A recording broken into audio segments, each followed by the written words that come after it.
21 दिसंबर से 26 दिसंबर तक रामपुर, मुरादाबाद, अमरोहा इन 3 जिलों को कवर करते हुए आम आदमी पार्टी की दूसरे चरण की पदयात्रा शुरू होने जा रही है। और इस पदयात्रा का विषय जो हमने रखा है, मुद्दा जो हमने रखा है, वो इस वक्त सबसे ज्वलंत मुद्दा है, वोट बचाओ, संविधान बचाओ। आज उत्तर प्रदेश के करोड़ों वोट पर खतरा पैदा हो गया और ये बात मैं पूरी जिम्मेदारी से बोल रहा हूं। जिले जिले में इतने बड़े पैमाने पे गड़बड़ियां जानबूझ के की जा रही हैं कि जब इसका खुलासा होगा तो आपकी आंखें चौंधिया जाएंगी, आपको समझ में नहीं आएगा कि क्या हुआ।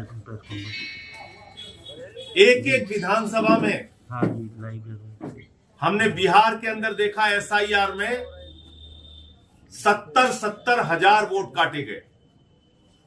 जब आप एक विधानसभा में 70,000 वोट काट देंगे तो फिर चुनाव का कोई अर्थ नहीं बचता। और उत्तर प्रदेश में भी मेरा अनुमान है कि जैसे 80 लाख वोट बिहार में काटे गए, ऐसे ही करीब करीब 2 करोड़ वोट उत्तर प्रदेश में भी काटे जाएंगे। और ये बात मैं इसलिए कह रहा हूं कि खेल शुरू हो गया है। हमने अभी 2 जिलों में सिर्फ पकड़ा है इनको, नंबर 1 लखनऊ और दूसरा जौनपुर, तीसरा मामला आज रामपुर का आया सामने।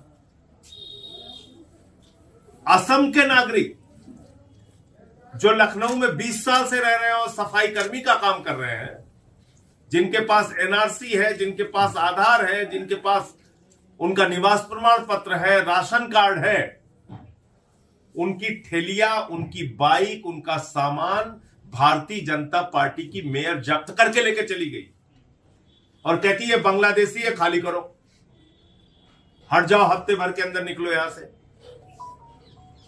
जौनपुर में आप सोचिए, दुलईपुर वाराणसी से पिछले 20 साल से आके लोग जौनपुर में रह रहे हैं। बनारस और जौनपुर की दूरी 60 किलोमीटर है।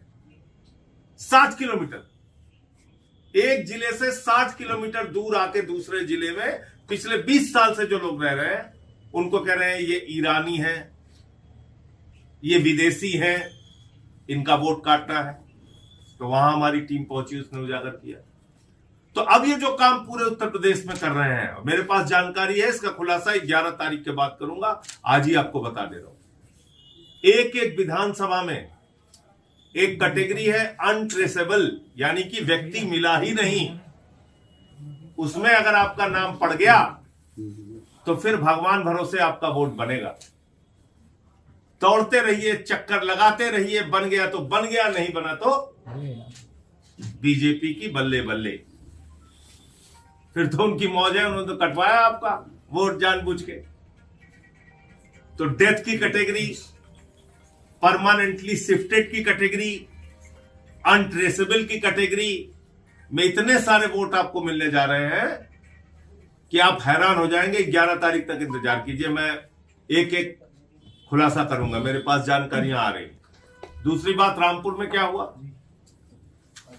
परिवार यहीं का, रहता पीढ़ियों से यहीं पर है और गाइडलाइन है कि परिवार के सदस्य अगर वो भारतीय हैं, उनके पास कोई दुबई की नागरिकता नहीं है, तो उनको वोट देने का अधिकार है, वो भारतीय है। फॉर्म परिवार के लोग भर सकते हैं। तो उसका हल्ला खड़ा किया गया।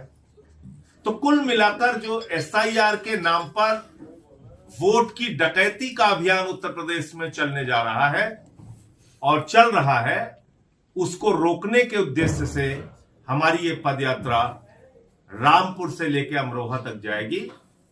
और ये 6 दिन की पदयात्रा है, 21 तारीख से शुरू होके और 26 तारीख को इसका समापन होगा। और दूसरा विषय है संविधान बचाओ। और जब हम संविधान बचाओ की बात करते हैं तो संविधान में दिया गया हमारा रोजगार का हक, संविधान में दिया गया हमारा जो गैर बराबरी को खत्म करने का हक है, संविधान में दिया गया जो हमारा सम्मान, जो हमारा भेदभाव समाप्त करने की बात कही गई और धर्मनिरपेक्षता की जो बात कही गई, उन सारे सवालों की चर्चा इस पदयात्रा के दौरान होगी।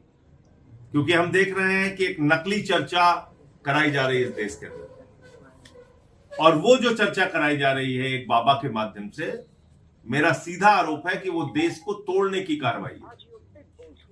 क्योंकि अगर बाबा साहब डॉक्टर भीमराव अंबेडकर जी के द्वारा लिखे गए संविधान में कहा गया है कि भारत एक धर्मनिरपेक्ष राष्ट्र है, और उसी संविधान पर प्रधानमंत्री ने शपथ ली है, उसी पर योगी जी ने शपथ ली है, उसी पर मैंने शपथ ली है, तो किसी को भी हक नहीं है कि वो उस संविधान के खिलाफ जाके कहे कि इस देश में हिंदू राष्ट्र बनेगा।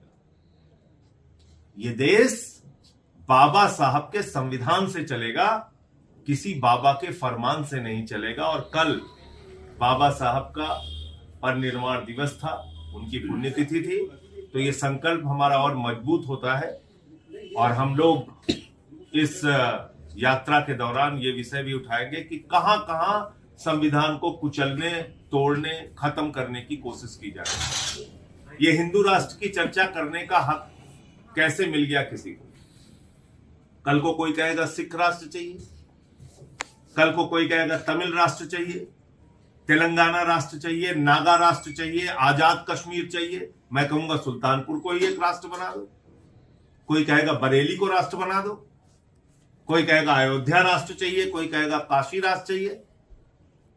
तो जो 550 से ज्यादा रियासतें हिंदुस्तान में मिलाई गई और कहा गया कि हमने एक अद्भुत काम करके दिखाया सरदार वल्लभ भाई पटेल जी के नेतृत्व में, तमाम रियासतों को मिला के, आप तो ये तोड़ने की कार्रवाई कर रहे हैं, ये संविधान के विरुद्ध है।